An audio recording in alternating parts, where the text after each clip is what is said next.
Чолпон Ата шаарында КМШга мүчө мамлекеттердин бажы кызматынын жетекчилеринин кезектеги жыйыны өтүүдө. Бул жолку отурум мааракелик болуп эсептелет. Себеби бажы органдарынын башчыларынын 80-чи кеңешмесинде тармакты модернизациялоо, санариптештирүү менен ачык айкындуулукка жетишүү, мындан тышкары күтүлүп жаткан ар кандай коркунучтарга биргелешип каршы туруу маселелери талкууланды. Ошондой эле отурумдун негизги өзөгүн 4 маселе түздү.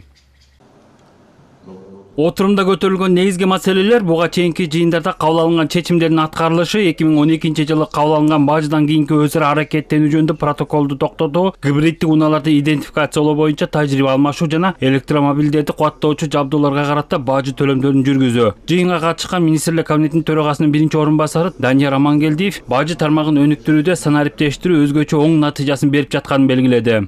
В последние годы активно внедряются электронные форматы взаимодействия. Акыркы жылдары өзара аракеттенүүнүн электрондук форматтары жигердүү киргизилип, бажы жол-жоболорун өнөкөйлөтүү жана автоматташтыруу боюнча долбоорлор ишке ашырылууда. Заманбап технологиялар ачык айкын, эффективдүү жана ишенимдүү бажы башкаруусунун пайдаланууна айланууда. Примеры того.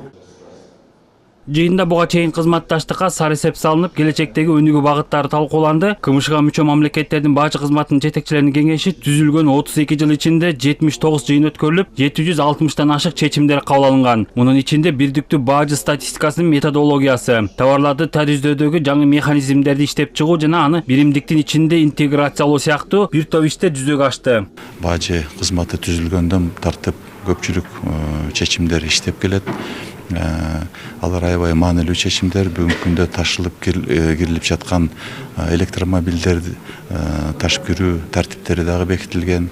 Жыйындын жыйынтыгы менен бажы кызматынын жетекчилери мындан аркы иш-аракеттерди координациялоону чыңдоо, санариптик трансформацияны өнүктүрүүгө жана КМШ мейкиндигинде бажы кызматташтыгынын натыйжалуулугун жогорулатууга багытталган чечимдер кабыл алынды. Отурумга ула Евразия экономикалык биримдиктин бажы кызматынын бириккен коллегиясынын 50-чы жыйыны өттү. Ага Кыргызстан, Казакстан, Россия, Армения жана Белоруссиянын бажы кызматынын жетекчилери катышты. 50-му заседанию можно сказать, что 50-чы отурум ишкердүү жана конструктивдүү маанайда өттү десем болот. Биз бири-бирибизди угуп, түшүнүү менен мамиле кылып, кеңешип, компромисстик чечимдерди кабыл алдык деп ойлойм. Башкысы ушундай жолугушуулардын аркасында ар бир өлкөгө, анын ичинде биримдикке тиешелүү болгон миңдеген чечимдер кабыл алынды. государства и для всего Союза в целом.